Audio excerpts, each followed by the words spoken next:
There is nothing to worry about. You're gonna be just fine. You'd be surprised at the things you find when you go looking. God, it knows I'm here. Clear your minds. It knows what scares you. It has from the very beginning. I'm plunging headfirst into some kind of black void of sheer, utter madness. Be afraid. Be very afraid. It is entitled Naturan de Manto, roughly translated Book of the Dead. You're gonna die up there. I've got to return some videotapes. All right, here we are. Here we are. I Joe. am Joe. And I am Chris, and today we are talking about... We are talking about 2013's Oculus. Yes. April 11th, In the 2014. Veins. This is In the Veins. Welcome to In the Veins. A horror movie podcast. We're talking about Oculus. Yeah. Mike Flanagan, the maestro, the genius. We're going to have to rein ourselves in because you could talk about Mike Flanagan for several episodes. We're going to have to just talk about this movie and Mike Flanagan and his awesomeness. I have to say, I remembered enjoying this movie when I watched it the first time, right? I did not remember enjoying it as much as I enjoyed watching it this time. This is a fucking good movie. It is really, really good. And it's intricately sort of woven together. So well done. And then it's not only that, but it's like, people talk about, I've heard the thing from people who are non-horror fans, like, oh, I don't like horror because I don't like being scared. And you have to come at these people and like, not horror. The point of horror is not necessarily to scare you. Like 70% of horror is not meant to be scary. It's meant to be fun. It's a different vibe. Right. You kind of let yourself get into it. You're not really that scared. Yeah. This is a scary fucking movie. Oh, yeah. This movie like bleeds fucking tone and dread. It's so good. And just little awful things like the dude's fingernail he keeps picking at, and the mirrors in the eyes of the. It's so genius. Oh, it's so fucking good. So written by Mike Flanagan, obviously.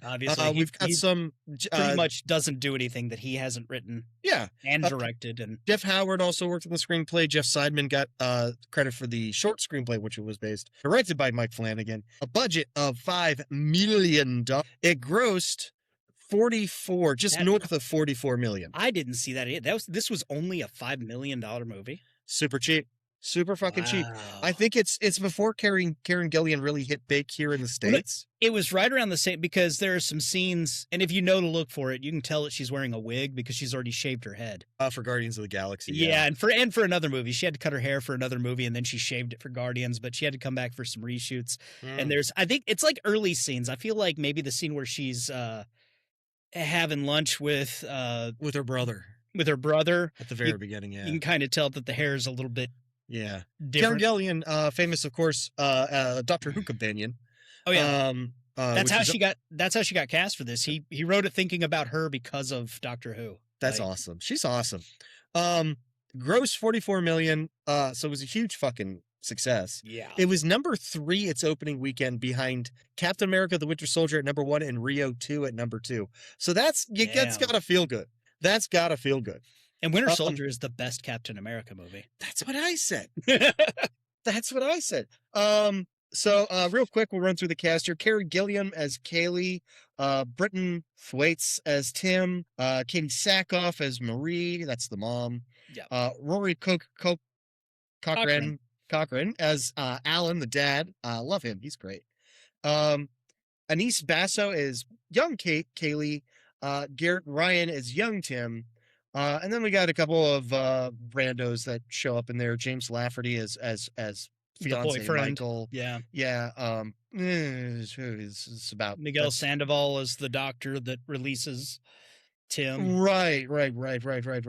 But that's kind of everybody. Oh well, and Kate Siegel. Yeah, I mentioned her, didn't I? Yes, Sackhoff. Katie Sackhoff. No. Kate Siegel is the ghost lady that is like seducing the dad, and she is and she's Mike Flanagan's wife. I did not pick up on any of that. That's fucking amazing. It's Katie Siegel. Yeah. Oh, that Katie Siegel from everything else Mike Flanagan has ever done. Yeah, every single thing Mike Flanagan's ever done, she's there. She co-wrote Hush with him and then starred in it. That's amazing. She's great. She's a great actress. she transforms for her roles in a really Yeah. amazing way. No, I mean, I can't say enough good about Mike Flanagan. Like, he had a tremendous run doing limited series on Netflix. Oh yeah. Now he's going to go to Well, Amazon. this was before all of that. I mean, this Of is part of course. what propelled him to that. Right. Now he's going on to Amazon. We're gonna be getting an 8-part Carrie adaptation from him this year. Yeah. I'm really Well- excited for that. Ultimately, you know, Stephen King is his thing. He's Absolutely. the one that Absolutely. convinced King to let him do Dr. Sleep, Mhm. and most impressively convinced King to let them go back to the Overlook, because in King's version, the Overlook burns down. Right. And so Flanagan, you know, grew up on both versions, and he wanted to put them together for Dr. Sleep, and he did it brilliantly. I think so. But yeah, I mean, Gerald's Game is an incredible adaptation of a Stephen King book. Now he's doing Carrie. Yeah, I think the one completely from him thing he did for Netflix was Midnight Mass. Right. And if you're familiar with Stephen King, then you watch that and it feels like a Stephen King It novel. feels very Kingy. Yes, it is. It's really, really good. Whew. Oh my gosh. All of those Stephen King stories where like a whole community is kind of under siege by something, like Under the Dome or Tommyknockers or Needful Things, or even like It or something, where you've got like this like undercurrent of malevolence that's flowing through the community. But something insidious is going to wreck this whole town. Yes. And you feel that in a very Stephen King way in that. And Flanagan is, unashamedly, he loves Stephen King, and that's what he wants to be doing. But well, hey, I mean, there you could steal from worse people. Oh God, yeah. Oh man, Oculus. But and Brendan Thwaites, I wanted to say, the only other thing I know him from is the Teen Titans, or just Titans. They just called it Titans because they're not teens. But the HBO series Titans, where he is Nightwing. I have not watched that. Apparently, he was in something that I watched and quite liked called Office Uprising. I do not remember this. Cool. I liked it. What's Office Uprising? I have absolutely no idea. I gave it an 8 on IMDb. An employee at a weapons factory discovers that an energy drink turns his coworkers into zombies. When did I watch this? This sounds fun. I'll bet you I did watch this and I just forgot. Oh yeah, I did. Okay. And that's why you put it into IMDb. This is why I rate things on IMDb, because I have no real memory. Yeah. Apparently he was also in one of the Pirates of the Caribbean movies. Well, maybe. For what that's worth. And he was even in Gods of Egypt, so sometimes we strike out. Interesting. Anyway. Yeah. Great cast. It would have to be. It's not a huge cast. It's very kind of locked down and we're very intense with focusing just on these characters. Yeah, and this one location, like once they get location to the house, that's it. That's where you are for the rest of the movie. And this is a very intricate film, like you said, like intricately plotted. We're going to have a weird time going back and forth between past and present. And it's I'm important looking to forward to seeing how you talk us through this. Not well. When they were writing the movie, they had to write the past stuff in italics and the present stuff in normal font so that they could keep it all straight. Well, in a lot of the film, it's like there's no real delineation between flashbacks, characters kind of reliving memories, and past memories intruding in a supernatural way upon the present. There's no walls in between those three visions. There are earlier on. Right. There's more of a feeling of flashback early on, but the more it progresses, the more it feels like past and present are happening at the same time. And this is one of the interesting things about the insidious feeling of the film, the creeping sense of dread, is that happening as the film goes on, and those kinds of walls breaking down behind what are they just remembering and what are they re-experiencing, that casts a different light on what we've seen earlier. And it's like, well, then did they just remember that or did they re-experience it? We don't know. And there's a turning point literally exactly halfway through the film where the bones are kind of like bare, and it is absolute that this is a supernatural occurrence. because until that point, Oh yeah. it's arguable. Well, you're seeing something and you're seeing something, but what are you really seeing? And then we have this moment where they kind of realize, And you that can't it's- deny it. Yeah. You can't And I know deny what it. you're talking about. Yeah. Well, and they do It's a wonderful crystallization. early on. They set it up with the doctor telling him, you've had all of this structure to help you deal with what happened. But Yes. she's had to figure out on her own Right. how to cope with the trauma. So Yeah. just be aware of that as you go and interact with her. And then like almost immediately she's like, so that haunted mirror, I found it. Like, Doing this like right now, this thing Yeah. that you took 10 years of therapy Yeah. to convince yourself that it wasn't real. I'm glad Yeah. you're out of the asylum. Let's go fight demons, bro. That being said, we open with two children, young Kaylee and young Tim. Going to try to keep them separate because Kaylee and Tim become young and old, become interchangeable at some point. They are trying to get out of their house in the middle of the night. They hear footsteps approaching and somebody shows up with a gun. The guy with the gun goes to shoot them, and just as he fires, he wakes up, and it's grown Tim holding the gun, and he's waking up in a mental hospital, and he's telling his doctor. We cut right to him telling his doctor about the dream, and for Tim, this is monumental because it's been the first time that it's been Tim holding the gun and not his father. And the doctor says, "Oh, that's progress. You're taking ownership of what happened, and Right. not like living behind this fantasy. This means that you can leave. Yeah. Hey, you're all better, man. You're all better. Clean bill of health. You had You're a American. dream. That's what Right. you're waiting for. That's right. You're American now. Go out, buy a truck and a gun. Uh-huh. Meanwhile, grown-up Kaylee works at an auction house with her fiance Michael. And they observe the auction of this I mean, like, sinister antique mirror. Like, Yeah. Well, and just evil mirror. it shows up in all of Mike Flanagan's stuff. It's in the Overlook in Yeah. Doctor Sleep, and it's in the house in the Haunting of Hill House. I think it's somewhere in the Turning or what did they call that one? But it pops up in Thing a of the lot of his Str- yeah. stuff. Yeah. The Oh, hunt. Yeah. an interesting tidbit: the auctioneer, the lady, Yes. is Mike Flanagan's first wife. Oh. Yeah, she Okay. was the star of Absentia. Absentia is another good one. That's a Yeah. future episode. So the mirror has a small crack in the corner of it. It is called the Lasser glass, and it sells for thousands upon thousands of dollars because it's an incredibly valuable thing. It is a very cool, very big mirror Yeah. with a very ornate wooden frame that's apparently carved from a single chunk of like black walnut or something. It's a great prop. Like it is. It's tremendous. I mean, if you're going to hook your movie on the idea of an evil haunted mirror, Yeah, this is the one. You're going to need a haunted mirror. Yeah. It's and way they better managed to than the pull it off. dancing mirror at the end of the last Conjuring movie. Yeah, it's a more sinister, evil looking mirror than that one.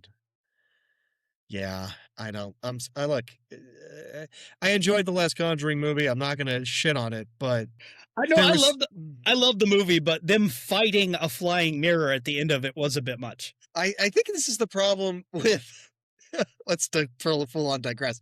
I think this is the problem with We do what we modern want here, Joe. right modern like haunting movies, and I'm looking at you, entire Insidious series, Oh, is yeah. that you don't have anything for people to actually fight against. Like there's no physical threat.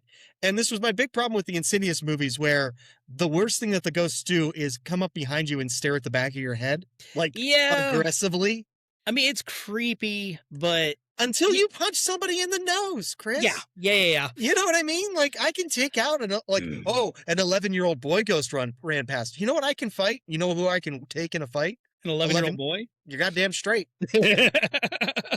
He's Well, running. He's running blind. I could clothesline his ass so hard and so I mean, fast. so many haunting movies there's no real danger. It's just kind of scary, you know? I just feel like I don't want to get on my soapbox, but I feel like Insidious did it worse than most. Especially when you have the whole bad guy in the first one has his whole ornate claw mechanism on his hand, and then Yeah. he just sort of like stares at people really hard, and they fly backwards, and I'm like, Well, What were- the what were the weird claws Darth for? Maul demon looked kind of cool in shadows.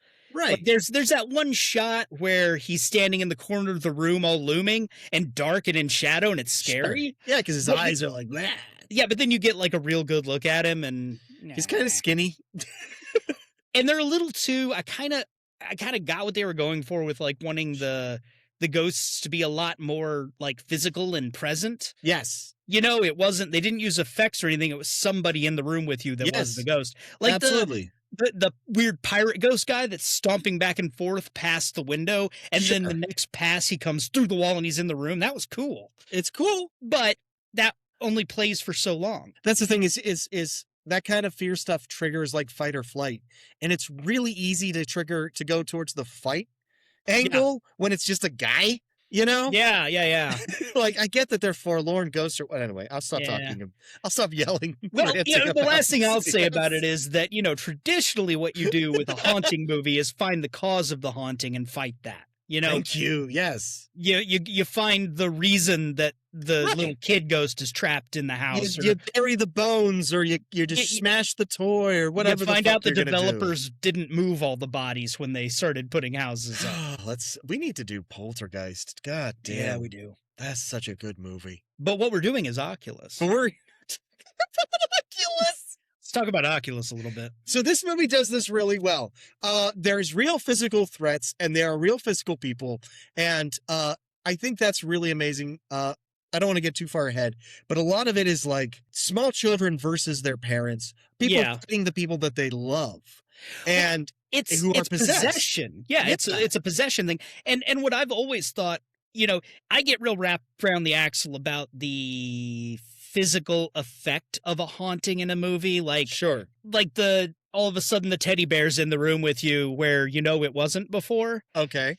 But now, because I'm an asshole, I'm thinking, so did the ghost create it out of nothing? Did it teleport it? Or at some point when nobody was looking, did this teddy bear float through the house in a ghost hand and get set down there? Again. No, but I mean, I'm just saying all of this dumb shit to get to the point that what really makes sense is that the supernatural force just makes you see shit or fucks with your head. Which is a big part of what this is like you're seeing and experiencing one thing and something different is happening in reality. Yeah. It's terrifying because then you can't trust your own senses. And sometimes you do see like the ghost lady with the mirror eyes. And that's the thing, it goes both ways. It's crazy. Yeah. Anyway. But it makes you the genius of this evil is that when it's all done, you're either dead or you're in an insane asylum because of course that shit doesn't happen. Yes. Yes, it leaves you with no evidence. Yeah. Tim tells his we cut back from the auctioning off of the Lasser glass to Tim telling his doctor that Kaylee is going to be like helping him. She's found an apartment for him and stuff. She might have a job for him and all this. And the doc, like you said, he's cautioning Tim that like Kaylee didn't have the therapy he had, so make sure she doesn't set your work back. Which is a real interesting position for Tim to come into it because he's been this like sheltered, protected figure in a hospital this whole time. And now Kaylee's supposed to be like, his guardian coming back out of the world. And he's got this sense of, but I have to protect her. I have to look out for her and stuff because she doesn't have the advantage of the therapy I've had. Right. It sets up a real interesting dynamic where they're both kind of looking at each other going, but is that really what you want to do? You know what I mean? Like, it's very interesting. They both think they're coming from the place of like superior knowledge. Exactly. So Kaylee picks Tim up and they have lunch where she surprises him with just announcing that she has found it. But they only have a few days to keep their promises to kill it. Yeah. Like this is that moment of like, welcome back from the insane asylum because you thought the mirror was evil. Let's go kill the evil mirror. Remember how we promised to kill the evil mirror? Yeah. But I also love that all of the like issues that he might be facing as an adult who's never been in the real world, she just deals with up front. She's like, oh, here's a big ass check. Yes. It's your half of the estate from mom and dad dying. Here's a phone. Yep. I'm going to help you get a job. Boom, done. You're adulted now. You're good. You're comfortable. Let's fight a mirror. What's sad is that's like more prep for adulting than I got. Yeah. Like I had to put a lot of that shit together myself. You and me both, buddy. So we flash back to and Tim is appropriately like scandalized by this. Like, Oh, what yeah. are you talking about, lady? We flash back to them as children when their family actually first moved into the new house. And we see Alan and Marie, mom and dad. We see that they owned the Lasser glass, and they're putting it in the dad Alan's home office. Apparently, like he was an antique that he wanted to buy, and he wanted it in his office, so he did. So whatever influencer or whatever that the glass had to make that happen, we don't know. That's not the focus of the story. No, but you get a little history on the glass, and you get the Mhm. sense that it kind of directs itself places. Yeah, it has its own. It's We'll get more into that once we get to the house. yeah. And back in the present day, Kylie drops Tim off at the hotel room, I assume. I don't know, it doesn't matter. Um uh and they kind of have another conversation where he's like, I was a child when I promised that to you. And but she's just, I just want your help in doing this thing that we said we would do and everything. It kind of leaves it on kind of like a weird, shaky ground. She's adamant in her insistence that they need to kill the mirror. Right. And that she's going to do it with or without him. I mean, Right, it's and- happening. It's Exactly. He's adamant in that this is not healthy, whatever, all of his therapy, that stuff. I mean, he really did. He just spent 10 years trying to put his brain back together and walked straight into her like, hey, let's tear it apart again. Right. Well, I mean, like specifically like learning that, no, this is not real, that the mirror was never evil, that this is not what Yeah. happened and everything. And here she is going right back to like, well, the mirror was evil and it was the cause of all our problems. Not just that, she has designed her entire life to come to this point. Yes. She doesn't work in antiquities because she loves it. She started working at an auction house so she could use their resources to find the mirror and bring it to a place where she could get a window of time. Right. She's with been it. engineering Like, this the entire time. Yeah, it's her career is built on this day, this moment, what's happening now, And the thing is that like with what we like you said, that what we know that the mirror kind of directs itself. It's got its own self-awareness. Like it was waiting for him to get out of that psych ward so it could get these kids. Yeah, it's Like this is the mirror's plan, unbeknownst to everybody else. It's a wizard. It's never late or early. It's always right there when it wants to be. Yep. It's the Gandalf of this movie. In the past, the mom is checking out her C-section scar in the mirror and telling the dad that it looks worse. And he just uses it as an excuse to bang because they're attractive young people, and so they have sex. Meanwhile, later, dad goes down for a sneaky snack. A midnight snack. On his way back to the bedroom, he sees a ghost woman in the hallway. But when he goes to the office and hits the light, all he sees is the Lasser glass. It's one of the things I want to bring up about this is that every time they show one of these, specifically a ghost figure from the mirror. Yeah. They have these, we don't really get a clear image of it until very late in the movie, but they have these shining eyes. Mm-hmm. And later in the movie, we get a close-up and we see that those eyes are mirrored. Yeah. It's just a very cool effect. It really is. It gives this great sense of continuity to the whole thing. It's an interesting design choice. It just really works really well. Yeah. Not only do you get like the creepy factor of the glowing eyes, but you've also got it directly tied to the mirror and stuff. I love it. I love it. Well, yeah, it is different because, how many white eyes have we seen? How many black eyes have we seen? How many glowing red eyes have we seen? Exactly. I don't know, except for Red Dragon, where he would kill the families and break the mirrors and put the pieces in their eyes. Right. Like, this is the only mirror eyes I can think of. It works really well. It's very different. Like I said, like the whole premise of a haunted mirror is so weird. And it's not, I don't know, it's not like, when someone says haunted mirror, you start thinking of, oh, what are the properties of a mirror? How can that work towards, a haunting? It's not that specifically. Like it's more of an aura of evil that it puts out. But it does use reflection. I mean, there is that thing of looking into it and seeing the wrong thing and whatever. But that's not the focus of a lot of the things that it does. No. Back in the present day, Kaylee is sleeping in bed. Present day Kaylee is sleeping in bed. with her boyfriend, fiance, Michael, whatever. But she's awoken by the sound of a dog barking. She goes to check, and the glass is in her house. And when she turns to leave, her possessed father suddenly appears and starts to strangle her. And she screams and wakes up back in the bed with Michael comforting her after another night terror. Yeah. It's a wonderful moment. It's really just call it what it is. It's an early scare just to kind of keep us with the vibe going and these kind of set up parts of the film. It also tells you that this has been her life. You know, this happens to her a lot. She has these dreams since the incident. It's still affecting her. Yes. Yeah.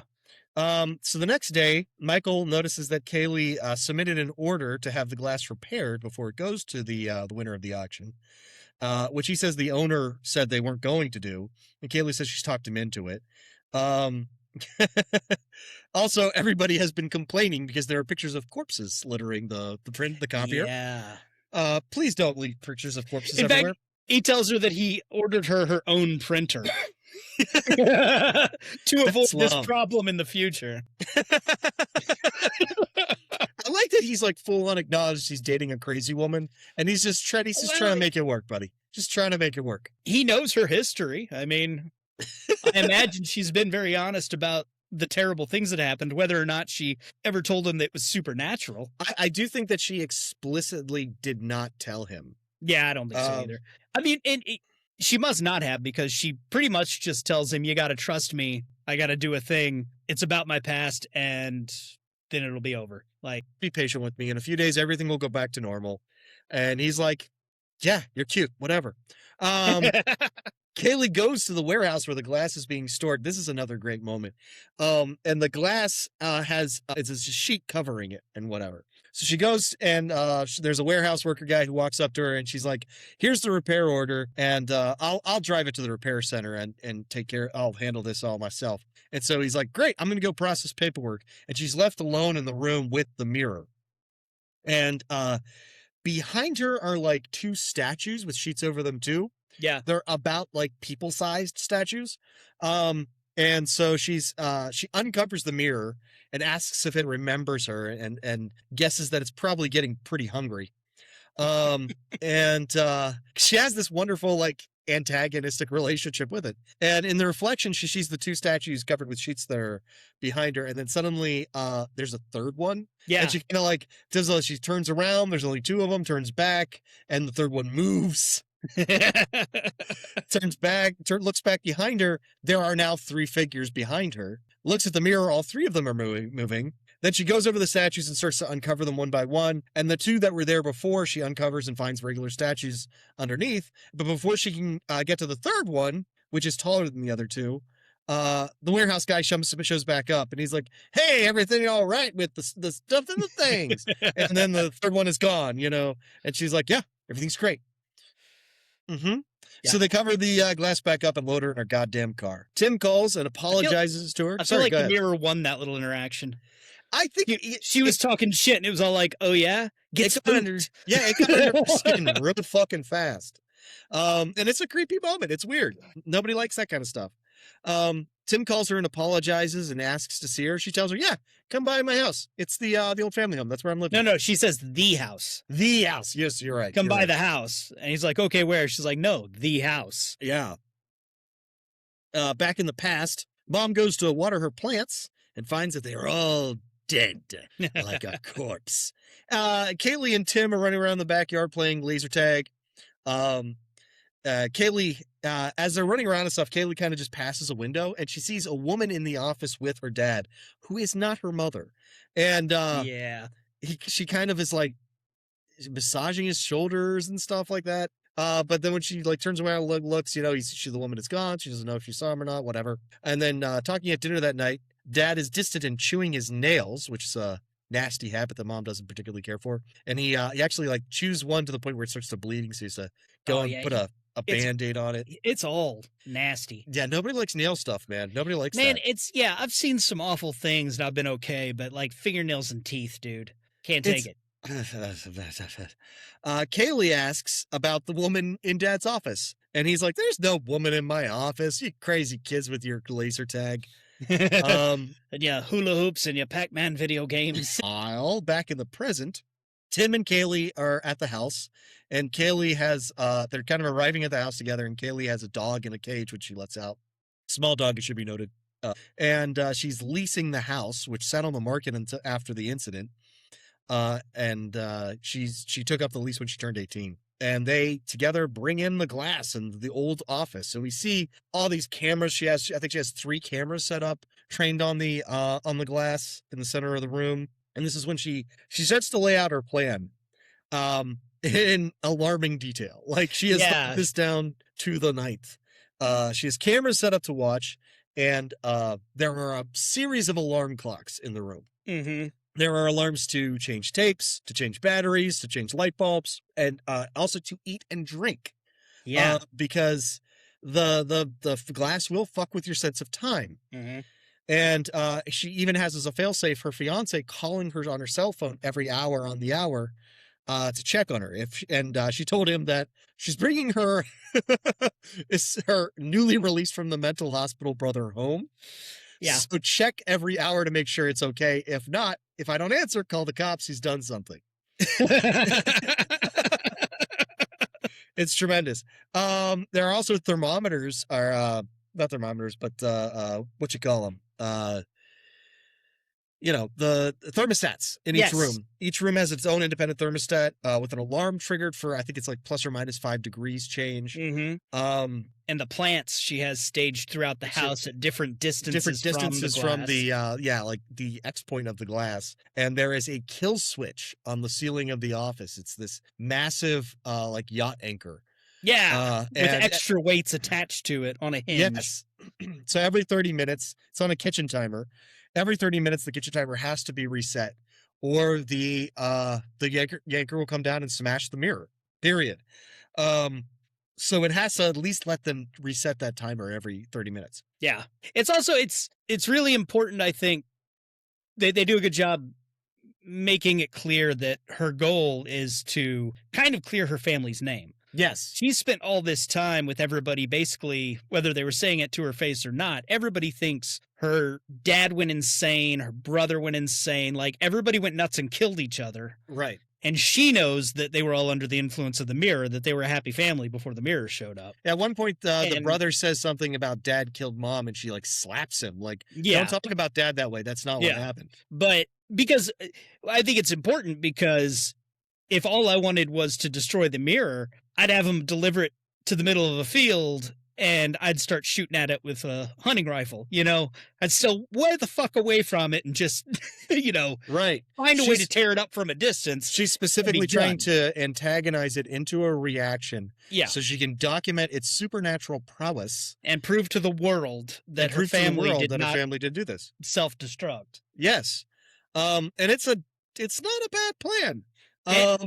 It's as good a plan as anybody could possibly have come up with for this situation, I think. I think so. So she goes into, on camera, giving the history of the glass and its owners. All of the glass's owners died generally gruesomely, usually self-mutilating, and generally starved and dehydrated. Yes. An eating timer goes off, so they have some granola bars. And Tim asks her why she's going through all this. This is when she gets into the whole like, dad wasn't a murderer, and I want to prove that. And he finally ends with like, why don't you just destroy it? Like whatever's done is done, and people are gonna believe what they're gonna believe. Why don't you just kill the damn thing? And so she says, you want to do it? Go ahead. Mm-hmm. So he picks up a stool.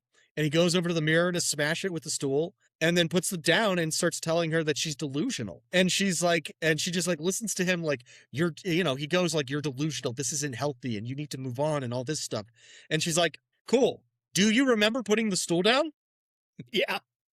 And he's shaken by that a little bit, but he's like, she's like, weren't you going to smash it? And he's like, no, that wouldn't help your delusion or whatever. Like he's logicking away. Or is the mirror logicking for him? Because if you're up close to it, it's not going to let you just smash it. And she explains that like it has defenses against being attacked and it redirects people. She talks about how it was hung up in the hall of like I think a college, and a professor tried to destroy it with a fireplace poker. He got as close as standing in front of it, stood there for like several minutes, then dropped the poker and walked into traffic. Was killed. Like it has a self-defense mechanism. This is when she shows up the kill switch with the time with the timer and the yacht anchor and everything. Back in the past, Alan, the dad, is at the computer typing away. And the bandage on his chewed nail starts to bother him, which we've all been there. You got a Band-Aid on your finger and you're trying to type, but you can't feel the keys and it's all funky and you don't like it. So he takes the Band-Aid off and like tosses it aside and then starts typing again. But then the bandage is back on his finger inexplicably. And so when he tries to pull it off, it won't fucking come off. So then he grabs a staple remover like a reasonable human being and starts to try to tear it off. But he ends up keep a staple remover in my first aid kit. Exactly. He ends up just drawing more blood and it hurts. And that's when he sees the bandage is sitting on the table and he has just been tearing into his own finger, ripping it apart. Yeah. With a staple remover. And then at this point, he calls the kids into the room and accuses them of moving stuff in his office. And they say, like, we didn't go into your office and stuff. And he tells them they're not allowed in the office. And they're like, cool, we weren't going into your fucking office, dude. Yeah. Back in the present, Kaylee explains that the glass feeds off the life force of those around it. It starts small with plants and animals, which is why she has so many plants around and the small dog was brought. Because she wants to keep it occupied with that little stuff, kind of charge it up to some supernatural shit, and then destroy it. Tim is very dismissive, like, oh, the plants look fine to me. Your dog's still alive. And she's like, it takes time. And she puts the dog back in the cage, puts the cage over by the glass, puts a cover over it. She also explains that the glass messes with electricity. So everything has like a battery backup, extra batteries, spare bulbs, all that jazz. It causes temperature shifts, thus the thermometers, the whatever. It also finally warps minds, and thus the timers to remind you to eat and drink. And that's when she explains when Michael calls, and she explains the whole deal with Michael and how Michael isn't in on the supernatural elements on this. She's kept him in the dark about that. Meanwhile, back in the past, the family dog Mason is sick, and the parents argue. And the kids are concerned about that. The parents argue because Dad bought a gun, and Alan promises that he'll keep it unloaded and he'll keep it locked up. It'll be fine. And if an intruder breaks in, they'll be screwed because he kept it safe or whatever. Mm-hmm. And then when the mom he's not wrong. When the mom turns to walk away, he calls her a grotesque cow, or at least that's what she hears. And she turns like, what the hell did you just say to me? He's like, I didn't say anything. What are you talking about? You're crazy. Later, mom is woken by the sound of the dog barking outside of Alan's office doors. She goes to get the dog, and he bites her and runs away.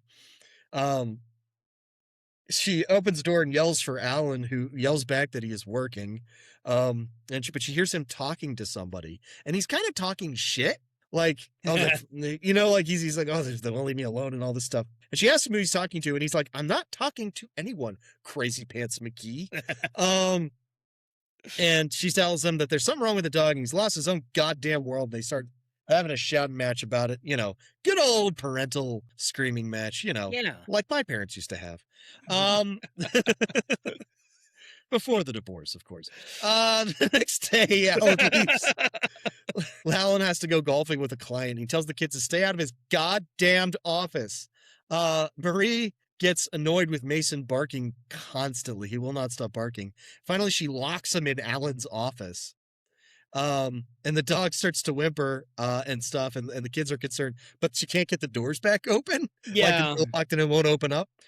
Finally, when Alan gets home, Marie tells him she had to lock the dog in the office and tell the kids that they should have ground the dog in the office. And Alan just like opens the door, but there's no dog. So that's, no mas, no fuss. Back in the present, Tim tells Kaylee that she's remembering things wrong. Like Mason got sick and had to be taken to the vet. And Kaylee insists that they sat outside that door all night and never saw that dog come out. You're so fucking, Yeah. you're just not, they're arguing over their memories and stuff. Back in the past, parents are fighting again, and they're loud enough to wake up the kids. And after tucking her in, Kaylee asks Maria if they're fighting because of the woman in the office. Back in the present, Tim tells Kaylee that he's explaining to her what really happened. Dad was having an affair, and everything about the mirror is just stuff that you made up with because you didn't want Dad to be, the kind of guy who has an affair. It was a bad marriage. That's all there is to it. And she argues that she went over everything in the state, and there was no proof of an affair, like no receipts, no anything. Like it was if it was an affair, it was the most careful affair in the world. And this is a guy who flew off the handle and murdered his wife. It doesn't make any sense. Yeah. Also, side note, what does he do for work? He sits in his office computering, and then he goes to play golf with clients. Well, he computers on his computer, then he talks on his phone. He phones on his phone while he's on the computer because they need it right away.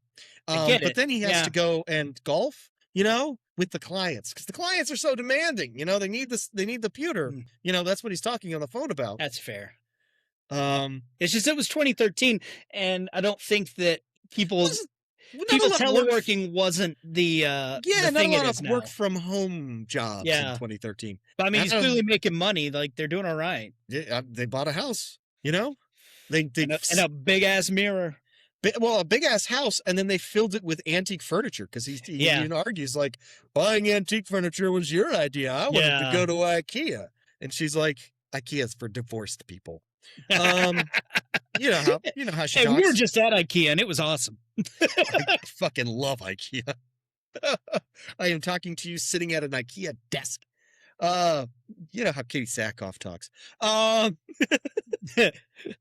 Just talking shit about IKEA. Talking shit about IKEA. So Tim and Kaylee argue until Tim gets frustrated. He lets the dog out of the cage, and it just sort of runs out of the house. And he points out, the plants are alive. The only one endangering the dog is you. He then begs Kaylee to leave the house with him. We can just go somewhere and talk and deal with this like adults. And Kaylee agrees to disarm the trap and take the cameras down. But just as they are about to do so, Kaylee sees that she starts to see that the plants in the house are dead, and the cameras have all been turned away from the mirror. They're like focused like towards each. Like they walk back in the room, and the cameras are pointed at each other. Yeah, and she's like, "Aha!" That's that moment halfway through. Yeah. Oh shit! Because they review the footage. And then when they review the footage, Tim and Kaylee, while they're having that argument, are the ones moving the cameras. Yeah, it's really cool because it's exactly the same dialogue, except they're in the room just doing all of these things. Yeah. It's a really great moment because it does you don't expect them to just all of a sudden eliminate the option of it not being supernatural. Right. They've been playing with it for so long in this movie, and then suddenly it's like, oh. Yeah. Oh, and Tim's world comes crashing down. Oh, yeah. He's like, oh, shit. Yeah. Everything that I've tried to build is wrong. Yeah, the dude that spent 10 years learning what really happened has to accept that, there be ghosts here. Right. Kaylee also notes that the temperature has gone up over 5 degrees, but the alarms have not gone off. Tim wants to go and call his doctor and everything because he is having a bad time. And Kaylee stops him, saying that no calls to the outside can be trusted. The mirror can mimic any voice. It can mess with your mind so that you're not dialing that number. You don't know who you're talking to if you're talking to anybody. As long as you're within range of the mirror, there's nothing you can do. So Tim runs outside and attempts to call his doctor, but he gets an error message every time. Suddenly he gets distracted by Kaylee calling his name. And it turns out he never left the house. He is just crouched at the front door. Yeah. And Kaylee's like, what? You just walked to the front door and sat down and started dialing your phone. So that's even further, physically, you've lost all control. And it doesn't want you to leave. Now that it doesn't want you to leave, you have no choice. You are in this. And you can stop just trusting anything now. Yes. Yeah, in the past, young Kaylee walks into the office to find her mother there with like the mother was like vacuuming, and then she just like is in the office just staring straight into the mirror perfectly still. And she's like freaked out by that or whatever. And later they sit at the Kaylee, Tim, and Marie sit at the dinner table without Alan, and they're having like the saddest meal ever, where the kids are just like eating cereal or something, and the Yeah. mom is just drinking wine. Yeah. And, Yeah, she's given up. it's toast. They're eating toast for dinner. Marie, the mom asks the kids to tell her more about the woman that they saw in the office, and Kaylee lies and says that she didn't see a woman at all. And then Tim is like, "No, I saw the woman. It's cool." She says that he saw her standing on the stairs the last night, and she's scared. It was scary, so he just ran away. And he thinks she lives in the office. And mom tells them to go upstairs and play and stuff. She goes in the office and sits at Alan's desk, where she sees a paper covered with scribbles and the name Marisol, which she figures that must be, the woman he's cheating on her with. Yeah. And she kind of just like throws everything off the desk, and then it's like, now I have to clean all this shit up, and starts cleaning stuff up. And she ends up. She ends up like she sees a picture of the family that the glass shattered on it, and it kind of gets her upset, and she throws a pen cup or something at the mirror, and misses. It hits the wall Yeah. and it's like, but it's a sudden like wild impulse and everything, and the mirror kind of stopped her at the last second.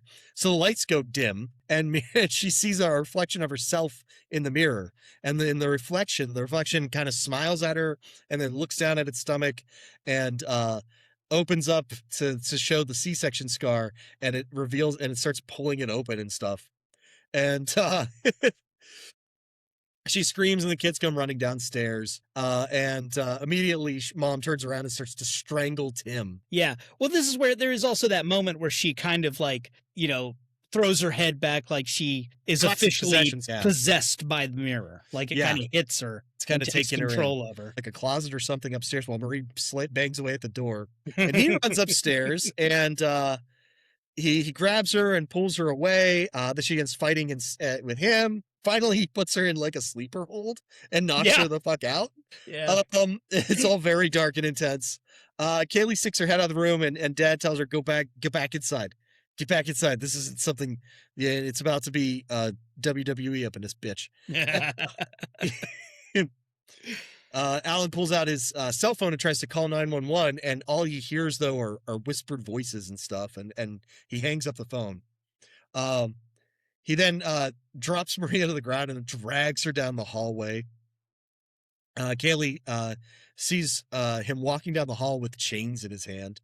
Back in the present, Kaylee is comforting Tim, who has been, so it's like adult Kaylee is comforting adult Tim back in that same closet kind of thing. It's like we're switching back and forth between child and adult at this point. This is where with we this really idea start. of like they're reliving this directly. Yeah, now that it's officially supernatural, it's really It's amped up a little bit. well, yeah, but the timelines seem to be more parallel than Yes. So they return to the room with the mirror, to the office, and Kaylee is turning the cameras back on. On the computer, Tim sees Kaylee approach the screen, and the lights dim, and we see brief flashbacks of him and Kaylee. In the past, Tim and Kaylee are in their father's office, and he's like, all right, your mom is very sick, and she's going to need rest for a while, so you don't bother her. She's in her bedroom. Just leave her alone. And the Kaylee asks what's wrong with her and stuff, and he's like, you can hang out here in the office and play video games. How about that? Like he's trying to herd the kids to the mirror. And Tim's like, I thought we weren't allowed in there. And then one of the lights goes out, and that kind of like, it's almost like an eye twitchy kind of way. Like, who the fuck told you that? Back in the present, an alarm goes off for them to eat. Kaylee hands Tim an apple, and then they have to go and replace light bulbs that have burnt out. yeah. Oh, yeah. This is a great scene. Yes. We get a brief flashback of Kaylee yelling at Tim, as well as Alan going up the stairs with a plate of food. And it's kind of a whole thing like Kaylee's watching her dad go up the stairs with a foot. Like it's a whole like what she's really experiencing real life right then. What is she not? So she's in the kind of living room space, and she pulls out a burnt bulb, and then puts in a new one, and the new one goes out immediately. So she goes back, like puts down the apple she's eating, takes the bulb out, puts in a new bulb. It goes on, it stays on. She picks up from the counter, not looking, takes a bite, not looking, and we just hear the crinkle of glass. And it turns out that she has picked up the bulb and bit into it. And she kind of drops the bulb, and her mouth is all bloody, and she's pulling a giant shard of broken glass out of her mouth. They're very spherical light bulbs. They are. Very, They're very apple-sized and shaped. I mean, compared to the apple that she had, she's very shaky and absolutely horrified about it. And then Tim appears, and he's like, and talks to her, and it turns out that it was the apple that she bit. Yeah, but it's a great reaction. The like frozen in horror. Yes, which it's good because we start on the behind her. We hear her the bite, and then she freezes. Yeah, and we know exactly what it means. We know what it means for her, and so does she. And so we're kind of with her on this of like, oh God, what is it? Yeah, but it's also pretty realistic. I mean, if something like that happens, you want to stop moving and assess damage. You don't. Yes. If you start screaming, you're going to make it worse. Like she's got to like figure out how bad this is. It is a thing. Like if you step on something sharp, you kind of freeze. Yeah, you can't take another step; it'll get worse. Right. You got to get your head straight and then figure out how we're getting this nail out of our foot. Right. That's when she tells Tim that they should probably stay together. Yeah. In the past, young Tim watches cartoons, and the TV turns to static, and he and Kaylee hear pounding for upstairs, and Tim tells Kaylee that he's hungry. They go around in the kitchen and look around. There's just no food left. It's pretty rough. Kaylee's like, I'm going to go into Dad's office and tell him he needs to go buy groceries now. She's very much so like the actiony one of the two. Well, she's the big sister. She's the big sister taking care of her brother. Yes. Yeah. So she goes and tells Dad, like, you need to buy groceries. And he's like, it's on my list. What is it's like two phrases that he says, like, it's on my list and don't play in my office. Don't play in my office. Something like that. And he just starts repeating the phrases over and over again, the exact same cadence. And that's when she kind of figures out that, oh, this isn't going to help. And he's just sort of like staring in the mirror. So she gets creeped out by his repeating the same phrases over and over again and just leaves. He's like a stuck NPC. Tim and Kaylee go upstairs, and Kaylee's like, I don't care what Dad said. Mom has to get us food. We're going to have to go and check on Mom. And Dad says we're not allowed in there. I don't care. I'm going to go do it. And it's that like little kid defiant energy of like, no, I'm going to go do it. And then now she has to do it. She's terrified. Yeah. Like, she's so afraid. So she go into the room, the parents' room, and it is disgusting and filthy. Like, it's horrible. There's broken plates on the ground, everything. When Kaylee approaches, she on the side of the bed, she sees her mom kind of curled up and feral. Yeah. And chained to the wall. Chained to the wall by her neck, I believe. And she just lunges at her. And most of her teeth have been broken and stuff, chewing on this. Yeah. This she's gone. She's way fucking gone. Kaylee runs out of the room and back in the office. She goes back to the office, and Kaylee demands that Dad calls a doctor. And Dad gets angry and says that her problem is that she just doesn't fucking listen. And that they are not to set foot out. Her and Tim are not to set foot outside the house again. Kaylee tries to call a doctor herself. And when she gets off the phone, Tim asked her what they said, and she's like, everybody told her the same thing. Like, she went through like the yellow pages or whatever and called a bunch of doctors. Like, they all said the same thing. Have your father call. And they all have the exact same voice. Yeah. So the mirror is just controlling this. We then see Kaylee running away to the neighbor's house and knocking on their front door and asking them to come and help, which that doesn't help. The neighbor just walks her back to her fucking dad. And her dad puts on a show for the neighbor and says she's just really upset about Marie's, being sick and stuff, and she's acting out. Meanwhile, he's got his like hand up behind the door frame and stuff, and we see that his nails are all chewed off and stuff, Yeah. and it's all bloody and stuff.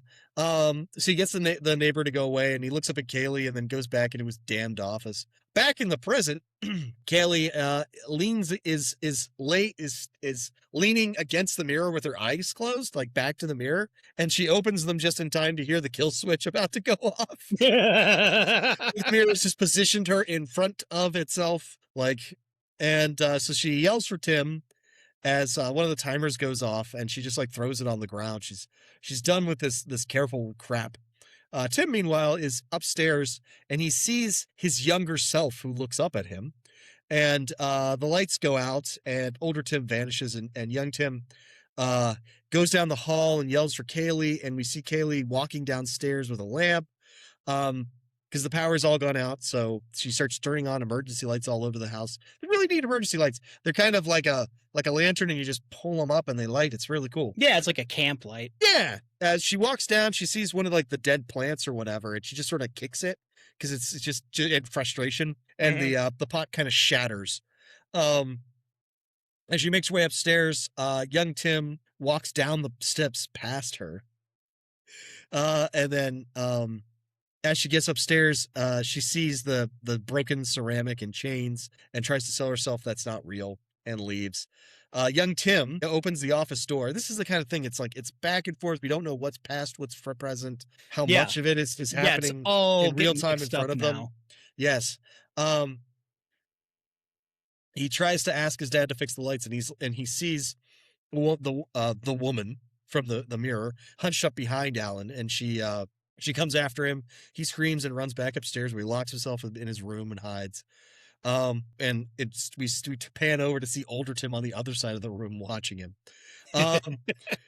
Kaylee is back downstairs, where she sees the broken plates from her mom's room all over the floor. And she picks up a piece of it and then pulls out her cell phone and tries to look through the camera of the cell phone at it. And the shards don't show up on the camera, so that she knows, oh, these aren't real or whatever. And then she turns and sees her mother standing beside her. And she screams and instinctively stabs out at her mother's neck with the broken shard in her hand. Which is when it turns out to be her fiance, Michael. Yep. Who drops bleeding to death. Tim comes running downstairs, and Kaylee is in a real state. She's like, do you see him? Do you see Michael? What do you see? Yeah. What are you seeing? Really hoping this isn't real. Right. And Tim crouches by her, and Kaylee's phone rings, and she answers it, and it's Tim calling to check on her. And so she's like, oh, okay. So Tim, that wasn't real. It couldn't, and it couldn't have been, like, the shard that I killed him with was the shard of the plate Mom used. That can't be real either. That's an illusion. That's not here. And Tim looks at the floor and sees the broken pieces of pot, and it turns out that that's what she used. And when Kaylee uses the phone camera, she does see her fiance's body, and that's makes it real for her, and she starts crying in earnest. Yeah.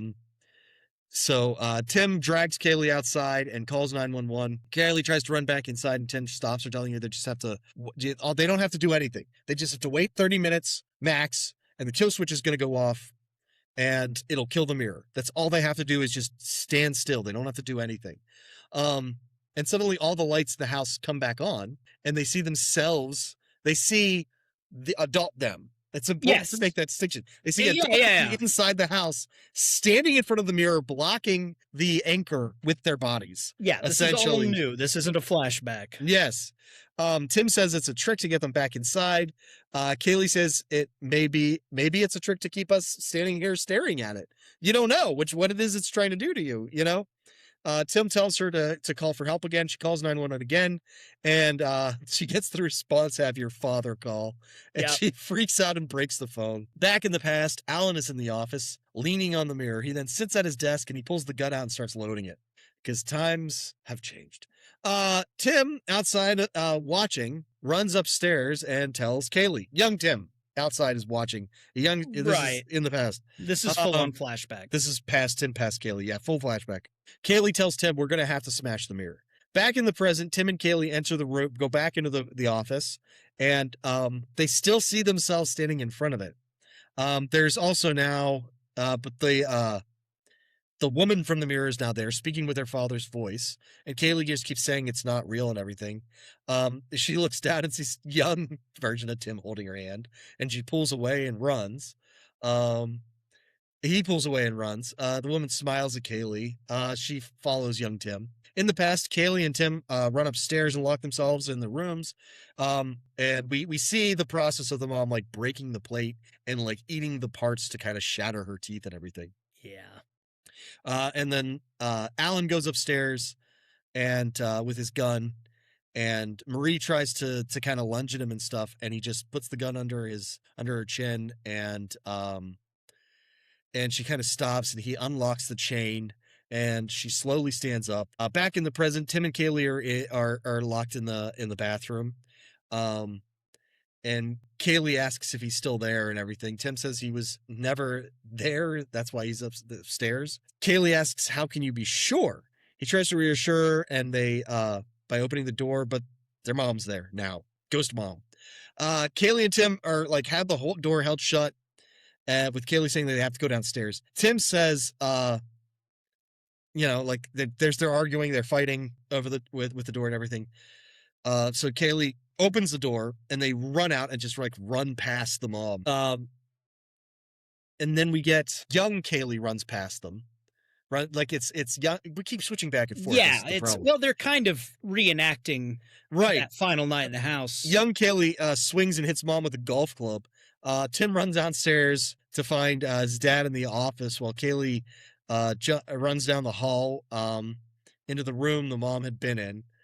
She opens the window and like leaps to freedom, hurting her leg. She gets up and limps to the front yard, where she sees two more ghost people in the window smiling at her with the mirror eyes. Mm-hmm. Present Tim watches Alan walk down the hall, telling himself it's not real, and Alan fires the gun. In the past, young Kaylee goes back into the house, and in the present, Kaylee though ends up walking into the room. It's very confusing, but it works in the movie. Trust me. And she sees her fiance, now taken by the mirror, smiling in front of her. And in the past, she's looking around the house for Tim, and Tim though is trying to stay quiet and stuff, and tries to get her to come to him without making noise. And suddenly mom lunges at her out of nowhere, knocks her down, and starts strangling her. And then after a few moments, mom kind of comes to her senses and realizes what she's doing and stops and lets her go. Which is when she is shot from behind through the head by their father. Yeah, the second that she has any clarity, yes. Yeah. Kaylee grabs Tim and they run. And they're kind of surrounded by the past victims of the mirror.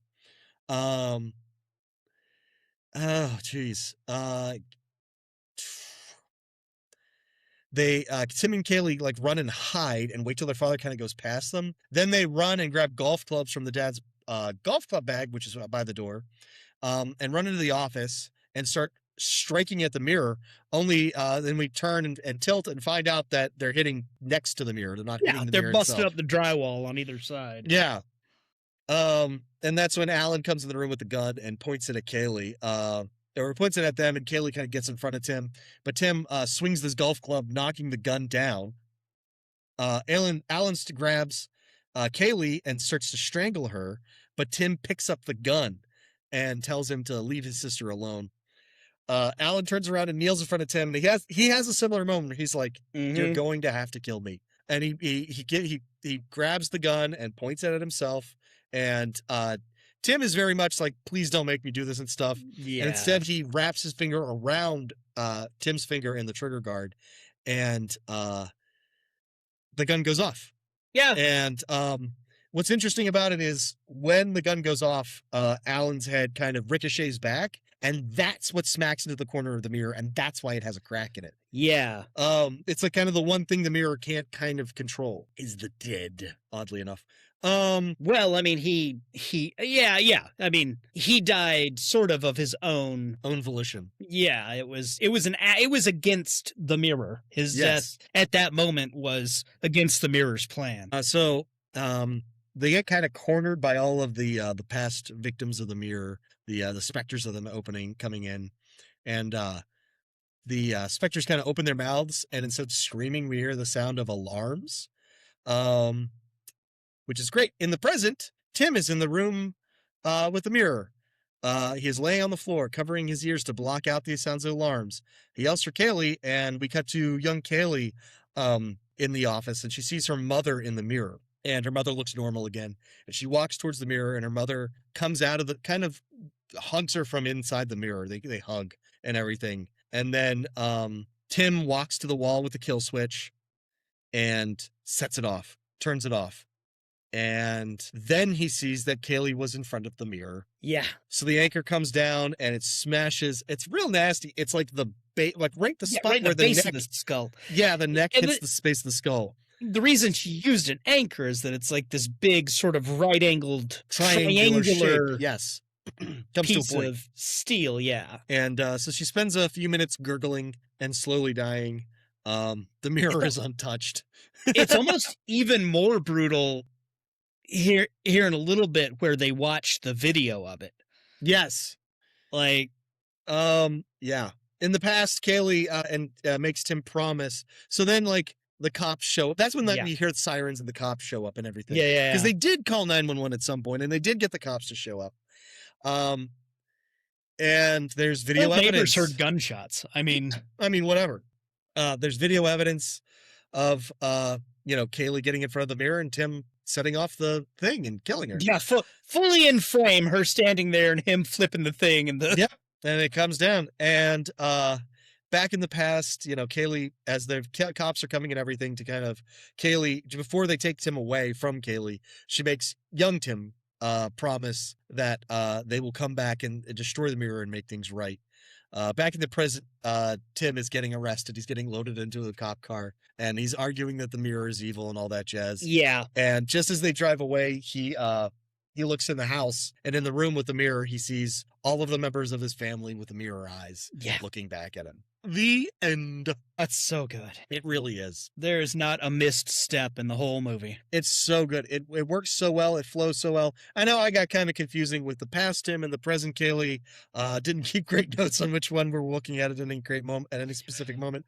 Well, It no, you gets did a good very- job keeping the narrative of it together, but you really have to watch it because it does turn into a soup of, It does. they It does. end up seeing each other at the, old Tim and young Tim looking at Right. each other. It all starts to blend. Yes. Like I said at the outset, like there is this thing of like, how much of it are they remembering? Are they just, having memories and flashbacks of it? How much is them reliving it directly? How much is like being acted out in front of them? And because all of those happen kind of on screen at one point or another. Yeah. Well, and ultimately the mirror is getting what it wanted 10 years ago. Yeah. It was denied the children in the original encounter. And so now it's just making them kill each other. And I feel like that's the core moment is when the dad kills himself and the mirror gets cracked. That's the moment where its plans went off of the rails. Yeah. Really. Because up to that moment it was complete control, and I think that crack causes it to freak out a little bit. Probably. And it pushes too hard and loses its kind of grip on the children. But now it and wants a their rematch. reality. And now it wants to training. turn them back in. Yeah. That's such a good movie. Everybody is really good in it. It's really interesting. It's Mike Flanagan. Yeah. If you need a reason to watch a Mike Flanagan thing, then God. I told you recently I wanted to watch Absentia again, which if anybody Yes. hasn't seen it, it's one of his really early movies. He shot it on like Canon 5D, like DSLR cameras, and it's sort of a dark modern fairy tale about a monster under a bridge. Yes. Very And interesting film. But that just hearing that doesn't at all prepare you for what the movie actually is. No, it's even saying that, like, I've seen dark modern horror, modern fairy tales, and they're so different from what such is. Yeah. It really works really well. Yeah, as does this. Oculus is really cool and really interesting. It's definitely worth everybody's time. Yeah. It's I just think really good Flanagan's one of stereotype. the very best in horror Absolutely. of the last decade, for sure. And like I said, I mean, this is more than a decade ago. Yeah, This is and yeah, the this is last 20, 20 years. Call yeah. it. This is yeah, it does a great job. There's a wonderful like pervading sense of creeping doom the entire time. Um it just works really well. It does a Yeah. great job also storytelling wise. I mean, there is kind of a big info dump by design when Kaylee first brings Tim in and she's describing the setup and what the mirror is known to do and the history of the mirror. Yeah. But it But you'll works have like that. Yeah. it works because it isn't just an info dump. It's also character stuff for her because this is clearly what she's been obsessing over. She spent a decade planning This night. how to do all of this. Yes. And so it really is kind of an illustration of her and where she's at and what she's put into this. And it's also a moment. I mean, like it's I think the scene comes about a quarter of the way from the movie. Like we've seen some spooky stuff. Okay. We've seen some things happening. We've got this sense of doom. We don't actually know what's happening. And Yeah. she's just sort of laying out what it is Yeah. to us in a very matter of fact way. And it really works because even though she's describing to us exactly what the mirror does, exactly how it works, it's still deeply chilling to watch it actually do that stuff. And especially to see that when that moment comes and we see just the degree at which it manipulates reality is yeah, insane. it plays them perfectly and just dances right around all of her fail safes Yes. and then uses them against them. It's beautiful. It's so well, So just well done. just so well done. Yeah. But and it's just a mirror on a wall. Yeah, an evil fucking mirror on a wall. Evil mirror on the wall. So, shall we talk sequelitis? Well, yeah. I don't have like a specific idea, but I want what was gonna happen possibly. Like, so I don't. There was at one point the idea to do a series that would be the previous stories of the mirror. Oh, to just All gonna of the keep going things back that and back she and back. lays out as the history Yeah. of the mirror, That's cool. fleshing each of those out. So I don't actually have an original idea of my own for a sequel to this. And honestly, I don't think I had the brain power available this week to because it is so intricate. It is such a beautifully like constructed movie that Yes. it's just done at such a high level that I honestly just don't know. Anything would feel cheap. Anything would feel cheap. The Yeah. only thing I was able to come up with is I think it would be really neat and interesting to see somebody actually like go through like speed run a lot of the setup for this movie, which would be less good, but still speed run it so that we get to about we get a large part of it by like a quarter of the way into the movie. Explicitly supernatural things have been happening. And then halfway through the movie, we actually do successfully shatter the mirror. Yeah. And that makes things worse because something has been trapped in it and it is now unleash it. I'd kind of like to see maybe somebody gets their hands on it that knows what it is, but thinks they can handle it. Right. Somebody that's like into the occult, somebody that believes that they have a very high level of understanding and mastery of supernatural things. Well, I mean, there is I think there's a very obvious like starter point for that, which is like, there's a radius to this thing. It Yeah. only affects things X amount of distance away. Like that's part of the reason that she has plants all through the house is she can say like, this plant is 20 feet away from it. This plant is 30 Yeah. feet away from it. This is the plant. This plant is dying. This one isn't. We know how far its range goes. I think that it'd be really fun to play with that concept and then reveal that no, as long as you can see it in some way, even through like a video camera, it's gotcha. affecting you. Yes. Yeah. But yeah, no, that would be really fun to see Like- somebody who's like, I can master this. I can bend it to my will. I can make it do what I want it to do. And you could have it, I don't know, you could show something like that off by having it, the plants start dying farther away than close to it or something, let just the mirror showing off like, no, I control. She thought there was a radius, so I gave her a radius, But you could even just have a simple thing like, because they do the kind of thing of like, oh, I thought this happened. And then, oh, no, it didn't. Where Yeah. it's like somebody's in a control room somewhere, X distance away, whatever. And they're like, they've been drinking bottled water the whole time and emptying bottles of water. And then somebody's like, but it's affecting you. You're like, no, I'm outside the radius. And they're like, you haven't drank any water yet. And there's like a full case still there and no empty bottles. Yeah. You know what I mean? Like something Yeah. simple and small like that. It's like, oh shit. Yeah. What have I been doing this whole time? Yeah. Yeah. You could do a lot of different stuff with it. The real question is like, can you do something and do it different enough from this one to make it worth everybody's time. You know what I I mean? mean- Because it's like you got to go somewhere different in order to, so it's just not just, Oculus 2 Electric Boogaloo. True. But I mean, you'd actually be freed up a little bit in the sequel because you're not going to do the revenge plot again. Right. Okay. Yes. You know, That's true. Yes. whatever you do next, it's going to be somebody who is interacting with the mirror for the first time, not somebody who's coming back to it. Right. So you don't that's an have to worry important about thing, writing yes. separate timelines and shit. But There's you somebody do who get doesn't have a to- history with the mirror. Yeah, but you do get to fuck with people's heads. You do get to screw around with reality. And But then, even then, I think it would be fun to kind of get into it and be like, well, you thought you were unaffected by the mirror. No, you had somebody in your life close to you who was affected by the mirror. You didn't know that that's what was happening to them. Yeah. This is still the mirror getting to you when it wanted you in the first place. Yeah. So yeah, but I don't know exactly what like the setting I'd want to see. I really do like the idea of somebody who, the hubris of I am, enough to control this thing. Somebody who thinks they can use it for their own ends, Right. or that they Or can even harness somebody- it somehow. Or even somebody or- who's coming at it from a perspective of like, this isn't a demon. These are like, there's harmonics that move through it in an Yeah. electromagnetic field, and it distorts, you have distortions and it makes you crazy, but it's Yeah. not a demon, obviously. It's just, this thing in science. Or if you and wanted then- to repeat the, clinical scientific method thing, paranormal researchers get their hands on it and take it to a remote location. And they like set it in the middle of an abandoned auditorium where they can stay way back and have cameras and heat sensors and I mean, hey, somebody won the auction, right? yeah. Yeah. Who's to say it wasn't somebody who's like, Zach Baggins? Yeah. Old Zach Baggins.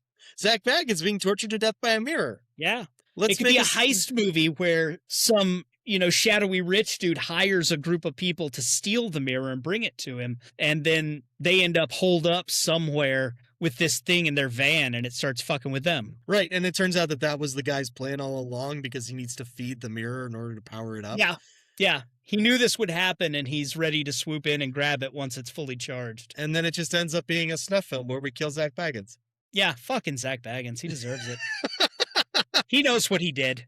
He didn't keep his instrument clean, Joe. Oh my God. You know who would have kept their instrument clean? Who? Daniel's dad. Fuck yeah, he would. Anyway, so that was Oculus. What a fun time it was. Truly, so truly, good. such a fun movie. So well done, so creepy, so weird. And like I again, said, can't say enough good things about Mike Flanagan. He's absolutely. That's if I have my druthers, that's not the last time. If I have my druthers, and I always do, that's not the last time we're going to see his name appear on this here show. I tell you that damn much. Well, I think he's so well rounded. He can do a whole long series. He can do an original movie. He can. It's true. Take a known property and do a sequel to something that mixes the two beloved original versions. There's no cap in that guy. There's no he's task amazing. he can't handle. So Flanagan. Hush is an awesome movie, and it's basically just a slasher. Yeah. I mean, it's a quality slasher. It's a slasher where the twist is a hearing impaired woman. Yeah. Yeah. But next time, time. oh yeah, we are talking about Henry, Portrait of a Serial Killer, a movie that you and I saw for the first time together many years ago. Yes. I think I bought it at I was visiting you in Pittsburgh and we went to maybe Ides. Was it Ides? Might have been Ides. It must have been Ides if you found a copy of Henry Portrait of a Yeah, Serial Killer, probably. Let's be honest. Yeah. It's an incredible movie. It's a tremendous film. It's upsetting. It's good. Early Michael Rooker film. Oh man, Michael Rooker at his fucking intense, scariest. Yes, so good. Yeah, so good. I can't. Fucking awesome movie. It is. I'm excited about that, and I haven't watched it in a very long time. This will be a revisiting for me. Very grindhouse, as I remember. Oh yeah. Very low budget. Very interesting. So that's what's happening next. Yes. Yes, great. What else is there? Is that it? Is I that all think of the housekeeping that we have? I mean, I could go on a little bit longer about Mike Flanagan. I mean, he is pretty tremendous. The thing is that we're never going to get to his series because this podcast is movies, and the series No. are too big to kind of walk through here.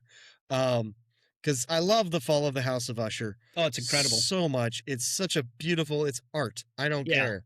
Yeah. Well, I Um, mean, the haunting, is it the haunting of the Hill House? Haunting of Hill House is the first one, and then The Turning of the Screw Yeah. is it's another haunting of Yeah. Blind Manor. Bly Manor. Yes, which was okay, not great, It not my favorite. It was the least of his series, but it was Yes. good. Like, I didn't at any moment want to stop watching it. No, absolutely. Oh, and that one, like, I will never forget the ghost chick snatching that dude by the throat and dragging him out of the house. Yes. Like, in stride, she doesn't change her pace. She just, oh, it was unexpected. They put a jump scare in the middle of a scene where you're already watching the ghost walk through the room. I mean, that's pretty cool. It's pretty cool stuff. It's like the guy's just so good. But yeah, all those series you get, and Netflix really dropped the fucking ball letting Amazon get him. I think so too. But It is what it is. Midnight Club, which I really enjoyed Midnight Club. Well, it I'm was sorry so that they good. didn't get a second season. I of that. really wanted to see more of it. But I did too. Very interesting series. It has good stuff. And Yeah. I mean, like he keeps the same cast of characters kind of rotating around every time, which is fun. oh yeah, It gives it. got his people. Yeah, it's got a vibe. I dig it.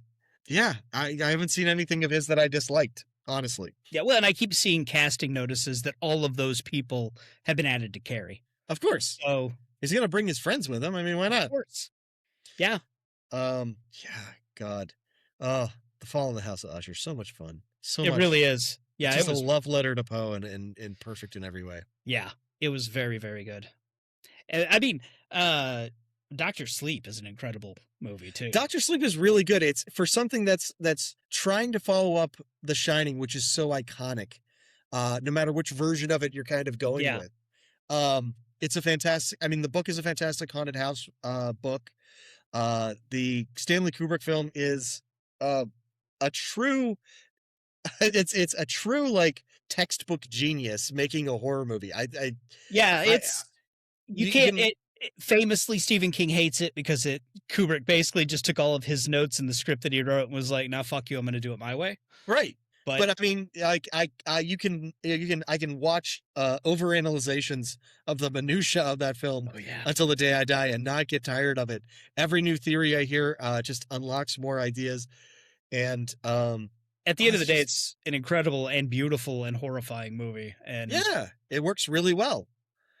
Yeah. And it's got a lot of it's pretty classic. But- But the book is pretty fantastic too. I've read the book. It's Yeah. tremendous. And like just on that note, like Mike Flanagan trying to make a sequel to The Shining in today, so many Yeah. years after the original film came out, is insane. It's Yeah, an well- insane proposition. King wrote the book sequel, Right. and then when they wanted to adapt it, he wanted to bring in, the book sequel. The book Doctor Sleep doesn't have anything to do with the Overlook because in the book the Overlook burned down. Right. So Flanagan had to convince King, had to give him like, here's my vision for how we're going to do this. Right. And convince him to let him combine the two versions for the sequel. And The original book is a classic King ending where spooky stuff goes on and then it blows up. yeah, There's he just- that's- loves blowing shit. I He love lo- King. he loves that as an Man, he ending. ends everything with an explosion. It's like, well, I've written 570 pages. It's time for a bomb. and then it just explodes and we all go home. The end. But one of the most fun fucking things I've ever seen in a behind the scenes is that they built an adult-sized tricycle and brought it to the Overlook set so that all of the grown-ups could ride the tricycle around in the Overlook hallways. Because, of course, how do you miss that opportunity if you think of it? course. That's Genius. oh my god! You could sell tickets to that. Yeah. Yeah. Oh, day. Oh, day and night, sweet Susie. Oh my God. Yeah. But I mean, anyway, I could sing Flanagan's praises. If we just did an episode where we talked about Flanagan and Stan Winston and just rattled on. But Right. so yeah, we can't do a series, but I think in the future we should get around to some more of his movies because Hush is really good, Absentia's really good. Sure. Yeah. Gerald's Game was really good. He's awesome in everything he does. Yep. Anywho, that has been Oculus. Yeah. This has been, I've been Joe. And I've been Chris. This has been In the Veins. In the Veins. We'll see you next time. Next time. There is nothing to worry about. You're gonna be just fine. Be surprised at the things you find. When you go looking. God, it knows I'm here. Clear your minds. It knows what scares you. It has from the very beginning. I'm plunging headfirst into some kind of black void of sheer, utter madness. Be afraid. Be very afraid. It is entitled Naturan de Manto, roughly translated Book of the Dead. You're gonna die up there. We've got to return some videotapes.